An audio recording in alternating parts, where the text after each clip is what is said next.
Hello and congratulations on getting access to this video course on how to optimize your videos before making your YouTube videos live. So this is video number 1, which is the introduction to YouTube search engine optimization. So I want to first start out by saying the goal is to focus on doing the right amount of keyword research and video file automation before actually uploading any of it to YouTube. So essentially this is all about what most people forget about doing before making their YouTube video live. Because if you think about it, most people think about, okay, what do I do after I upload this video? They don't really think about what they have to do before making it live. So this is not about what you can do afterwards, as that is a totally different focus, but rather before. So besides simple optimization, you really need to know that YouTube ranks the videos that people watch the longest. Meaning, let's say for example that we have a 10-minute video. YouTube looks at that video. They look, yes, at the likes, dislikes, and comments, but they also look at, okay, do people actually watch most of this video? And based on, let's say, 1,000 views, how many of those 1,000 views actually watched either 50% or 100%, or how many minutes total? 1,000 times how many minutes was watched. So they really look at how long people watch the videos as a whole. Meaning the more viewers and the longer that they watch, that will get you ranked up further and further up. So instead of focusing on, spammy tactics, tons of backlinks, and all of that, our goal here is to really focus on the user experience. So what I want to do now is give you a quick overview of what's inside this video course. This is, of course, video number 1. Video number 2 is going to be about competitive research, or in other words, researching your competitors to kind of get a better idea of why YouTube is ranking those videos. Video number 3, we'll talk about highly searched keyword terms and how you can find those for your product or service, or whatever you're trying to promote. Video number 4, we'll talk about your title and your description. Video number 5, we'll talk about video file optimization. So we're going to optimize the actual file because each file has essentially information in it. And of course, video number 6, we'll talk about why your thumbnail is important and how to make it professional and good looking. And video number 7, we'll talk about video length and why that matters. We talked briefly about it just now, but I'm going to dive in deeper in that video. And of course, last but not least, I'm going to give you a secret tip on how to outrank your competitors in video number 8. So before we get started, I want to talk about what you need to have in hand. You're definitely going to need your product or service and an idea of the niche that you're targeting. You also need to have a video that is ready to be uploaded. And with that said, let's move on to video number 2. Hello and welcome back. This is video number 2. So let's talk about competitive research. You see, the best way to understand how you can rank better is to know what is already ranking in your niche or your market. So what we want to do here is we want to analyze the videos that are on the top. And I want you to specifically look at what titles, what descriptions are they using, and what thumbnails are they using that are eye-catching. And what is the user experience like when you click through those videos? So let's go ahead and do some competitive research. So for the sake of making sure that we find YouTube videos that actually relate to promoting a product, what I want to do now is just to pick a product out of the blue and let's take a look at YouTube. So one product that I've been using for a while now, which has been really, really awesome, is called the Instant Pot. It's basically a pressure cooker that cooks food at a really fast rate. So what we're going to do is we're going to hop on over to youtube.com and we're going to type in Instant Pot and see what we get. So I'm not going to click enter just yet because I'm interested in getting an idea of what kind of potential keywords that we could rank on, or what potential videos that we can create. And we'll talk more about this in the next video. But for now, let's just do some basic keyword brainstorming and then, of course, do some competitive research. So Instant Pot, we got Instant Pot recipes, we got Instant Pot ribs, Instant Pot roast. So let's just click here and see what we get. Now we can see how to use Instant Pot has 316,000 views right here. Instant Pot chicken, top 6 easiest things to cook in your Instant Pot. Perfect for beginners. All right. So let's just take a look at the top 3. So let's go ahead and open those up. And let's analyze them. So the first one is this one here. And let's pause the video. We'll skip the ad. All right.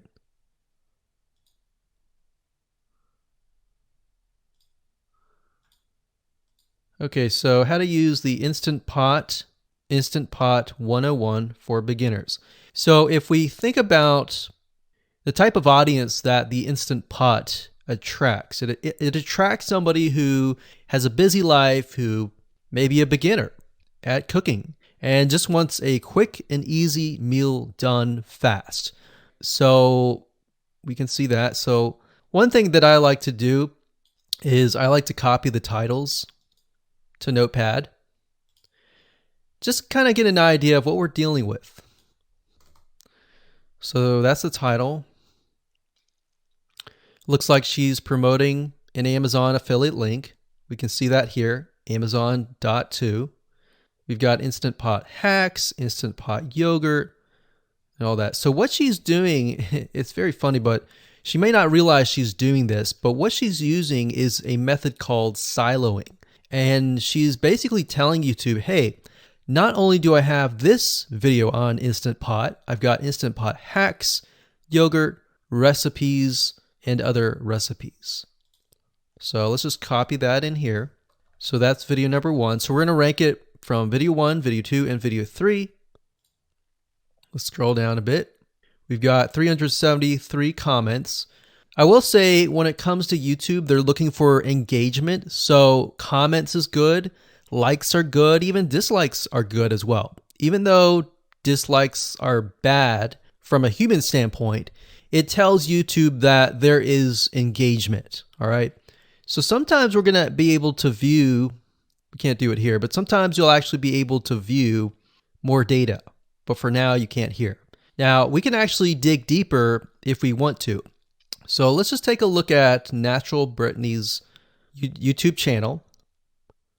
Because when you're doing competitive research on YouTube, it's not just that particular video. It's actually the whole YouTube channel as a whole, the authority that that channel holds. So she has 116,000 subscribers.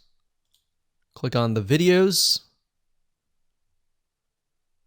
She has a good amount of videos that talk about anything, looks like from cooking, from budgeting, from grocery, a lot of very similar videos. So let's scroll down. And now let's go ahead and take a look at the second highest ranking video. So if we go back over to here, and this is the Instant Pot chicken, cook with me, meal planning, meal prepping, Sunday setup. So let's go here, take a look.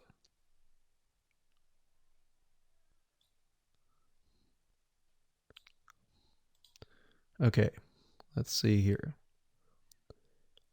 So it's a 20-minute video, all right? And it has 658 likes, 5,000 views. If we take a look at this video here, this has 320,000 views and 7,000 likes. Now, notice how it says 13 minutes here, and notice how it says 20 minutes here. We'll go back to this later on. All right, so we'll talk more about why a certain amount of time of your video is important, why the timing is important. And why is it that this lady has only 5,000 views, whereas the other lady has 300,000, and this lady is ranked right below that lady? All right, so why is that important? And why does that correlate to the time? So we'll talk more about that later on. But for now, let's just do competitive research. We're not trying to figure things out right now, and go from there. So if we take a look at the description, it says cook with me as I try a new recipe with Instant Pot. So the description contains the keyword. Sunday setup. Looks like she's got some Amazon links. And if we think about Instant Pot, who could it be targeting? All right, so this lady calls out people who are trying to prep on Sunday. So if we can get an idea of who it's targeting mothers, it's targeting people who are busy, who maybe only have time on Sundays to set things up. And chicken is a common thing, so maybe she's getting a lot of clicks. We don't know exactly, but we know that the headline and the description work together and getting clicks. All right, back over here, this is the third one. So let's take a look at this one. So this one is 8 minutes, but it has a lot more views than those other two videos, but it's shorter. It's shorter, but it has longer amount of views and it's third. It's got 11,000 likes and 633 dislikes. If we scroll down, we can see that it has more comments than the first one. So why is it that the first one is number one and this one is the third one and it has more views and more comments? Well, we don't know exactly why, but I have a hunch as to why that is, which we'll talk more about ranking and what Google and YouTube is looking for later down the road. So that's that. Let's just copy that title. And I'm going to go ahead and pause this video and we'll copy and paste that information to the notepad. Okay, so I went ahead and copy and paste the information. So this is video 1, this is video 2, and this is video 3 down below. So let me make this bigger. So we have this information. So as we're kind of analyzing the competitor, we want to save this for later, but can you kind of see a similarity here? So this is calling out the target audience. This is calling out the people who are busy, essentially. And top 6 ways, top X ways, top certain number ways is always a good title. So perfect for beginners. So if you can imagine, we already see that this title has beginners. This one's calling out perfect for beginners. And this one essentially is calling out people who are busy. So it's a target audience. So that's key. So having this in hand gives you a better idea on what potential titles and descriptions that you can have. Now, you can do some deeper dive competitive research using specific tools. And one specific tool is called Social Blade. So that's socialblade.com, as you can see here. And I like to use this to kind of get a better idea of the YouTube channel as a whole.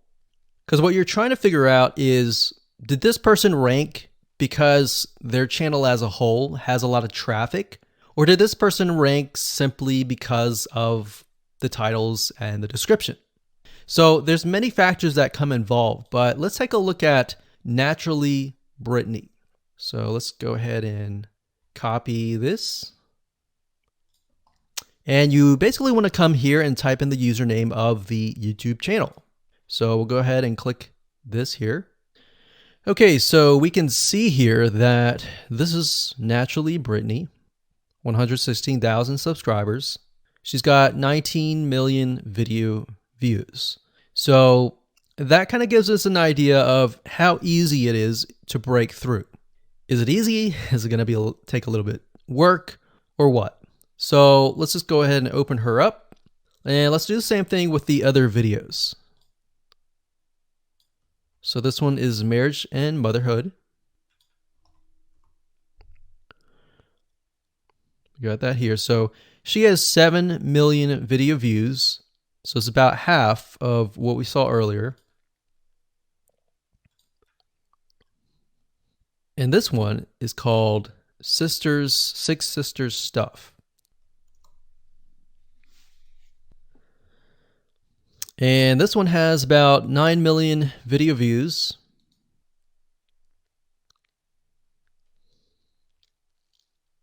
So right off the bat, we can see that if we were to rank on the keyword Instant Pot, it's going to take a lot to break through. But the way we can break through is by using essentially subcategories of that keyword. So Instant Pot recipes or Instant Pot chicken recipe, stuff like that. So we can see that each one of these has about 100 to 200,000 subscribers. So you're going to have to be competing against that. Now, obviously, if you have a good size YouTube channel, that will usually mean that you can break through fairly easily. But if you're just starting out, then breaking through on that keyword is going to be a little bit more difficult. So the next question is, what keywords should you use? And we'll discuss that in the next video.